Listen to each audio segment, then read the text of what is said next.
গাড়ি দিয়ে কিনার জন্য।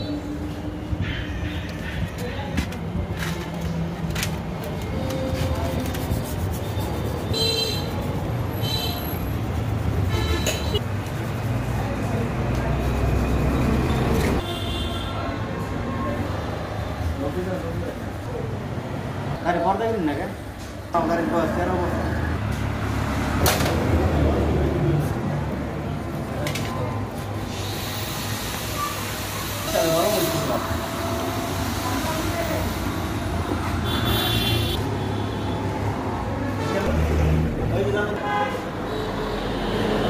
গাড়িটা হচ্ছে এই সুমন ভাইয়ের একটা সাক্ষাৎকার নিচ্ছে।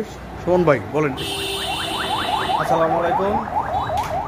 আমি হচ্ছে আমার গাড়িটার সমস্যা হলো ওভারফ্লো করে, আর একটু মানে একটু দাদার ভিডিও দেখলাম, দেখার পরে চিন্তা ভাবনা করলাম যে দাদার এখানে নিয়ে যাই।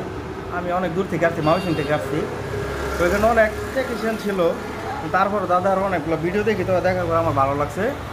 ভালো লাগার পরে আমি অবিশ্বাস করে আসলাম দাদার কাছে। পরে বললাম দাদা এই সমস্যা। দাদা অনেক ভালো মানুষ, আসলে অনেক টেকনিশিয়ানের কাছে গেলেই এইটা নিয়ে আসো এইটা নিয়ে আসো। দাদা এসব না করে আগে বলতেছে আমি আগে ওয়াশ করে সুন্দর করে ক্লিন করে দেখি কী অবস্থা। এর জন্য আমার দাদার কাছে ভালো লাগলো। আর দাদার পেজটাতে আসলে পেজটাতে দাদার যে আইডিতে আমি দেখি তো ভিডিওগুলো আমার অনেক ভালো লাগে, এর জন্য এখানে আসা। তো দেখা যাক কী হয়, ঠিক তো হওয়ারই কথা। অসংখ্য ধন্যবাদ সুমন।